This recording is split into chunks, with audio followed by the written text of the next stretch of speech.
आज हम मौजूद हैं आम आदमी पार्टी कार्यालय लखनऊ में, जहां पर हम आज बात करने जा रहे हैं संजय सिंह के निलंबन के। पूरे संसद सत्र के दौरान उनको निलंबित कर दिया गया है, जिसके चलते आज हम आम आदमी पार्टी लखनऊ उत्तर प्रदेश में मौजूद हैं। और हमारे साथ इस वक्त मौजूद हैं वंशराज दुबे जी, जो आम आदमी पार्टी के प्रवक्ता हैं, और इनसे तमाम प्रश्न पूछेंगे कि आखिर क्यों ऐसा किया गया और कितने दिनों तक इनका आंदोलन चलेगा। मेरा जो प्रश्न है वो ये है कि मणिपुर का जब से संसद सत्र जब से शुरू हुआ है और उसमें विपक्ष बार बार हंगामा कर रहा है कि मणिपुर के लिए जागरूक हुई सरकार, मणिपुर के लिए जागरूक हुई सरकार, तो इस पे संजय सिंह को निलंबित कर दिया गया, संजय सिंह को निलंबित कर दिया गया। उसके बाद फिर लगातार अब विपक्ष भी उनका समर्थन कर रहा है कि आप संजय सिंह का जो निलंबन है वो हटाया जाए, उनको वापस बुलाया जाए, संसद पूरे सत्र के लिए निलंबित कर दिया गया। इस पर क्या कहना चाहिए?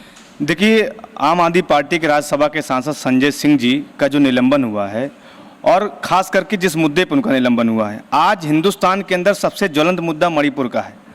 और सरकार जो निकम्मी और नालायक सरकार भारतीय जनता पार्टी की चल रही है, डबल इंजन की सरकार चल रही है, उस सरकार से ये सदन का सत्र शुरू होने से पहले ही विपक्ष के जितने दल हैं उन सबने इस बात को एक तरीके से सबने मांग की कि सबसे पहले मणिपुर पर चर्चा हो। और आम आदमी पार्टी के राज्यसभा के सांसद संजय सिंह जी समेत कल की जो बात है, कल 27 नोटिस विपक्ष के सभी दलों ने दिया 267 में। सब ने एक मुश्त में कहा कि सरकार को मणिपुर पे ही आज चर्चा करनी चाहिए, बाकी सारे विषयों पर नहीं चर्चा करनी चाहिए। और क्यों नहीं होना चाहिए चर्चा?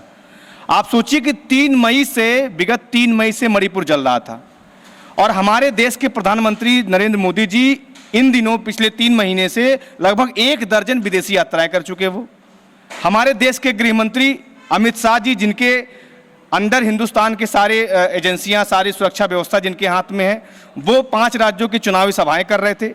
यानी 3 महीने तक सरकार पूरी तरीके से खामोश रही। और सबसे ज़्यादा दुर्भाग्य क्या रहा कि सरकार ने भरसक प्रयास करके गोदी मीडिया के माध्यम से, सरकारी तंत्र के माध्यम से, वहाँ मुख्यमंत्री के माध्यम से, सारे लोगों ने प्रयास करके इस पूरे मुद्दे को दबा के रखा। मैं सलाम करता हूँ उस शख्स को जिसने इस वीडियो को वायरल किया। अगर ये वीडियो वायरल ना होता तो शायद ये घटना हम सबके सामने नहीं आती। और सोचिए कि उस अगर दृश्य को कोई एक बार याद करता है, वो पीड़िता की अगर कोई चेहरा याद कर ले कि जो पीड़िता, उसका पति जो कारगिल का योद्धा रहा है, उसने हिंदुस्तान के लिए लड़ाई लड़ी, अपने देश को उसने बचाया, लेकिन वो अपनी पत्नी को नहीं बचा सका। तो ये बहुत बड़ी घटना हिंदुस्तान के अंदर हुई। पूरी की पूरी सरकार मौन रही इस पर। और आप सोचिए, वहाँ का राज्यपाल महोदया जो एक महिला है, उन्होंने महिला धर्म निभाया। उन्होंने पीएमओ को, उन्होंने गृह मंत्रालय को, उन्होंने राष्ट्रपति को, सबको सूचना दिया कि मणिपुर जल रहा है, मणिपुर में हस्तक्षेप करिए, लेकिन सरकार खामोश रही। वहाँ का मुख्यमंत्री एक चैनल पे कहते हुए पाया गया कि ऐसे तो हजारों घटनाएं हो रही हैं। अभी कल एक विधायक, भारतीय जनता पार्टी का विधायक मणिपुर का, वो इस बात को कह रहा है कि ये जो दंगा, जो हिंसा मणिपुर के अंदर हुई है, ये दरअसल सरकार द्वारा प्रायोजित दंगा था, प्रायोजित हिंसा थी। तो ये बिल्कुल स्पष्ट हो चुका है कि भारतीय जनता पार्टी इस पूरे मुद्दे को राजनीतिक कर देने में लगी हुई थी। भारतीय जनता पार्टी के मैप में मात्र 5 राज्य थे इस समय। मणिपुर में चूंकि चुनाव नहीं है, मणिपुर में चुनाव 2026-27 में है, इसलिए नरेंद्र मोदी जी का ध्यान उधर नहीं जाता।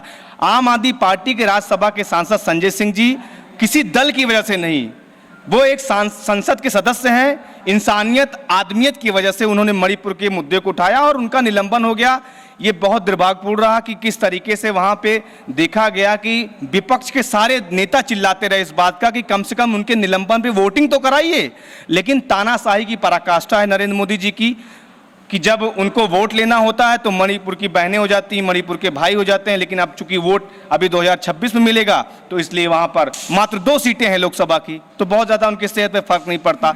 ये बेहद दुर्भाग्यपूर्ण है कि हमारे देश का प्रधानमंत्री जो बेशर्म हो चुका है, जिसने मणिपुर के जैसे ज्वलंत मुद्दे पर मात्र 36 सेकंड बोला, 36 सेकंड में भी 2 अलग राज्यों का नाम ले लिया राजनीतिकरण करने के लिए। तो ये सारे मुद्दे बेहद दुर्भाग्यपूर्ण है। आम आदमी पार्टी के राज्यसभा के सांसद संजय सिंह जी का निलंबन पहली बार भी नहीं हुआ है। नरेंद्र मोदी जी को इस बात को ध्यान रखना चाहिए कि चाहे वह किसानों के खिलाफ काले कानून लाए थे, उस पर भी सांसद जी ने घेराव किया था, उनका निलंबन हुआ था, या समय समय पर अलग अलग मुद्दों को उन्होंने सदन के अंदर उठाने का काम किया है। संसद के सदस्य होने का धर्म उन्होंने निभाया है। हमारी लड़ाई इस पर जारी रहेगी। आज संसद का 4था दिन है, इससे पहले भी कई बार हो चुका है। अच्छा, ये भारतीय जनता पार्टी आम आदमी पार्टी से टकराव में अक्सर क्यों रहती है? क्योंकि मनीष सिसोदिया से पहले सीबीआई केस फंसाया, उसके बाद अब फिर इनके ऊपर सांसद से हटा दिया गया। नहीं, देखिए, भारतीय जनता पार्टी की आंखों की किरकिरी सिर्फ और सिर्फ अगर हिंदुस्तान के अंदर कोई है तो वो आम आदमी पार्टी है। उनको पता है कि इनकी दुकान अगर कोई बंद कर सकता है हिंदुस्तान के अंदर, भारतीय जनता पार्टी की जो नफरत की दुकान है, जो एक तरीके से भाई को लड़ाने की दुकान है, जो बेरोजगारी बढ़ाने वाली दुकान है, महंगाई लाने वाली दुकान है, उस दुकान को अगर कोई बंद कर सकता है तो सिर्फ और सिर्फ अरविंद केजरीवाल जी, आम आदमी पार्टी बंद कर सकती है। और इसीलिए आपने देखा कि चाहे वह गुजरात के अंदर चुनाव लड़ने की बात हो, दिल्ली में 3 बार इनको हराने की बात हो, एमसीडी में हराने की बात हो, पंजाब में इनकी जमानत जब्त कराने की बात हो, उत्तर प्रदेश में भी आम आदमी पार्टी आकर यहाँ पे नगर निगम में जिस तरीके से अप्रत्याशित रिजल्ट लेकर आती है, गोवा की बात हो गई, यानी लगभग सारे राज्यों में आम आदमी पार्टी का उदय हो रहा है। और आम आदमी पार्टी है जो नरेंद्र मोदी की आंख से आंख डालकर सवाल करती है कि नरेंद्र मोदी बताओ कि आपने देश को अडानी के हाथों बेचने का काम क्यों किया। नरेंद्र मोदी बताओ कि 2 करोड़ हर साल रोजगार का क्या हुआ। नरेंद्र मोदी बताओ कि डीजल, पेट्रोल, टमाटर, आलू, सब्जी का दाम कैसे बढ़ गया। क्योंकि आम आदमी पार्टी ईमानदार पार्टी है और उसका सर्टिफिकेट तो नरेंद्र मोदी की एजेंसी ने स्वयं दे दिया।